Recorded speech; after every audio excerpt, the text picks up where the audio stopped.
So what we have here is a 1978 Case 450B track loader. Now what we're doing here is we're changing out number 4 injector on this 207 Case diesel motor. Still being optimistic that it's not completely trash, but that'll change soon once we get into the engine and start tearing it apart. Now supposedly the story on this is a one-owner machine before we bought it. A family had a small concrete business and they bought this back when it was brand new. According to the previous owner, about 10 years ago they had a torque converter replaced or rebuilt, and they had all new bottom rollers and some new undercarriage parts put on this thing.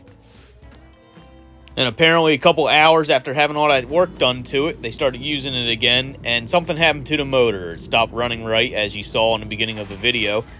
It's smoking a lot and has no power and a little bit of a knock going on to it. So apparently after having all that work done to it, they decided to just park it outside, and it sat for about 10 years until they posted it on Facebook Marketplace and we bought it. And as you can see and hear in the video, changing number 4 injector definitely did not fix the issue.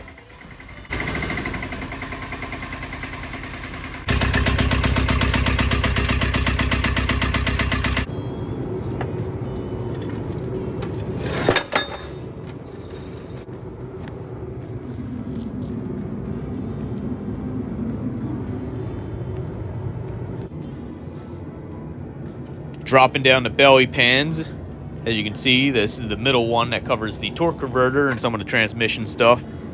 See, it does have a newer hose going to the torque converter, so that does line up that they did some work to that. And there's sticks, all kinds of shit in here. Yeah, it's gonna start.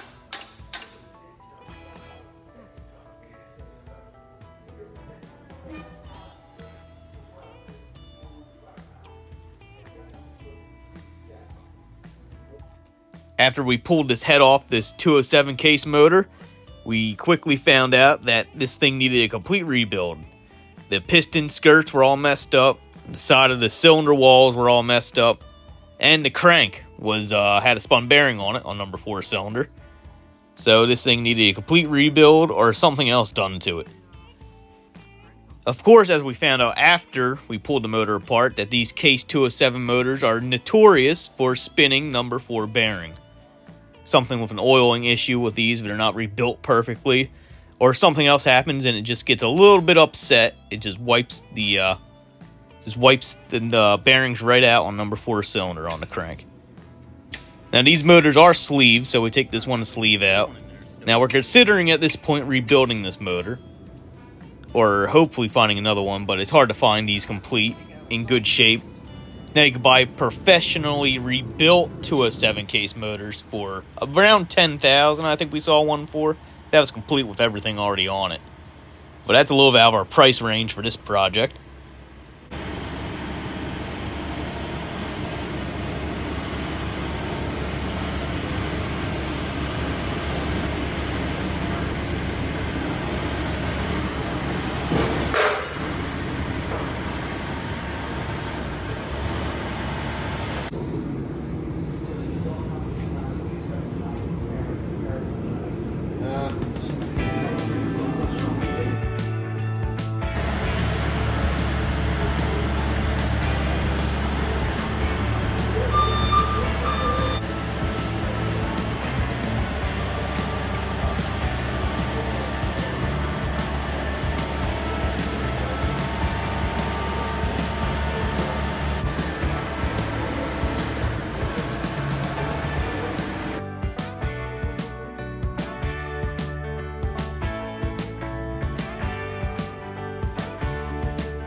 In?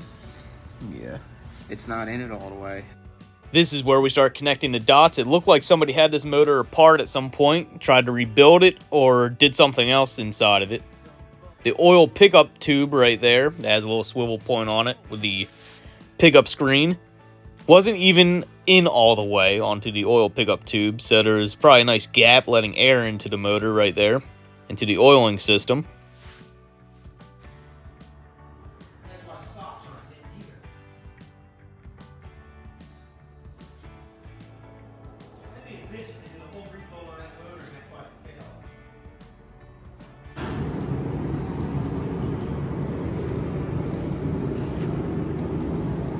And to top it off, we found another hole in the pickup tube for the oil where it looks like somebody took a wrench or something else and tried prying on the oil tube. So that left a nice little hole in it. So while we're thinking about rebuilding this motor, something else popped up on Facebook Marketplace that we saw. It was a 4B Cummings motor out of a Case D model backhoe that wasn't too far away from us for a good price, complete with all the brackets on it.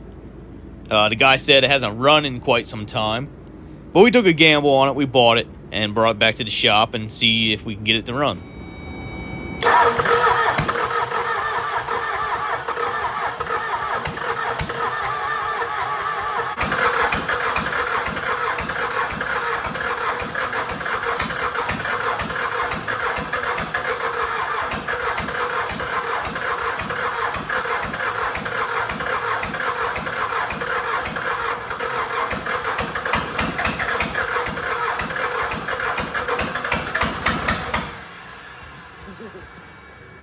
You ready again?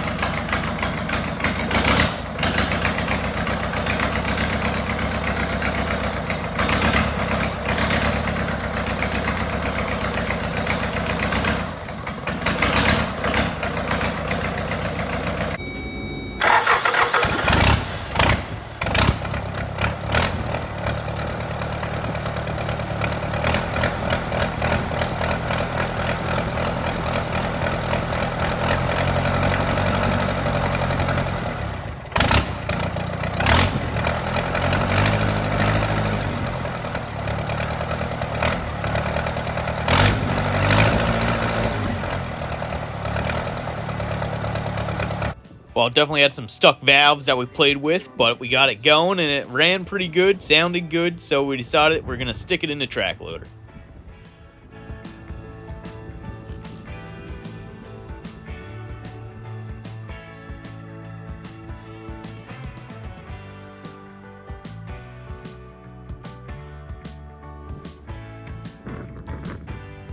The only thing we had to do to this motor to mount it in the 450 track loader was to change the oil pan around. The backhoe that this was in had a rear sump. The track loader requires a front sump due to a cross member that crosses over for the track frames. On these Cummins, the oil pans are reversible, so you can switch them around with no issues. The only thing we had to buy was a new rear main seal. We changed that while that was out of the machine. Nice, easy to get to. And we also had to get a front sump oil pickup tube. That wasn't too much of a job to change, but I was out of the machine too, and the oil pan was off of it. So we installed that on there. And the tube for the dipstick had to be moved forward, but there's already a plug that you just knock out and put that right in the front.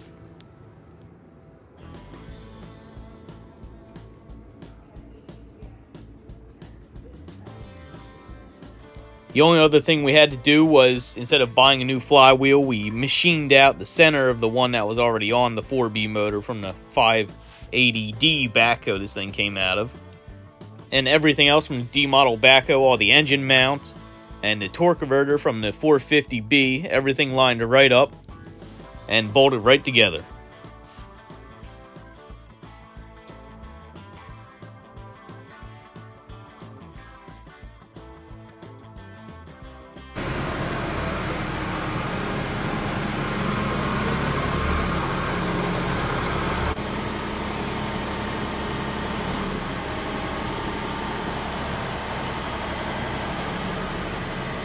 And to our amazement, when we dropped the motor in there, everything actually lined up and we had plenty of clearance between everything.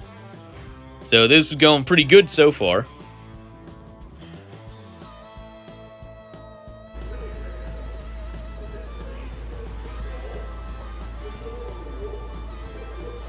Now for the biggest pain in the ass and headache of this project was the transmission charge pump.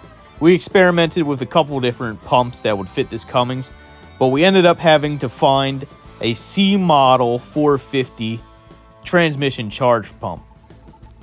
Now we ended up getting the transmission charge pump itself through Broken Tractor, but nobody had the gear that went on the front of that pump. We had to get it through Case, and it took about a month. It was out of stock, and it was $700 just for the gear that went on the front of that pump. So we spent almost as much on that transmission charge pump and gear as we did for the whole Cummings motor we bought. But we ran all new rubber lines and suction tubes going to that charge pump. It fit nicely over the torque converter housing. We put the old suction screen back on it, and everything lined up pretty well.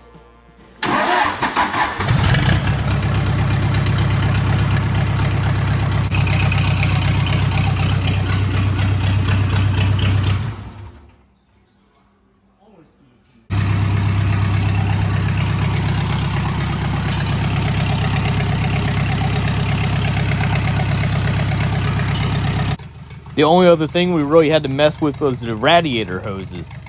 Now, on the bottom hose that went on the 207, that fit perfectly on the top of the 4B motor going into the top of the radiator. So the bottom hose became the top hose on the setup. For the bottom, I had to weld together a custom little piece to fit the two different size hoses from the motors going into the radiator. So we just used 290s on that, and that was pretty much it. They actually ran pretty good, cooled good. So we put everything back on it and started using it. Something else we found out when we were looking all this stuff up was Case had two different options for the grill guard. This was the heavy duty one. And the normal one they had looked like a regular farm tractor front, had some curves to it. Can't imagine that being too good if you're lifting up like stumps or something and it lands on the hood. You'll probably smash it in and get the radiator.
Here I'm making up some front sweeps for this. I'm making it out of 3-inch square stock tubing. And it is 5/8 of an inch thick. So this is some pretty heavy stuff I'm putting on the front of this, since we might be using this for some trees and some other stuff.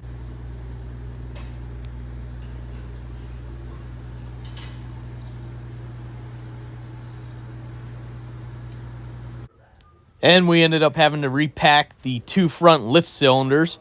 They were leaking pretty bad, especially the one on the driver's side of the machine was kind of gushing out oil when we started using it in the dirt pile. So we fixed those.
If you like this video, make sure to subscribe. We got some more videos on this thing coming up.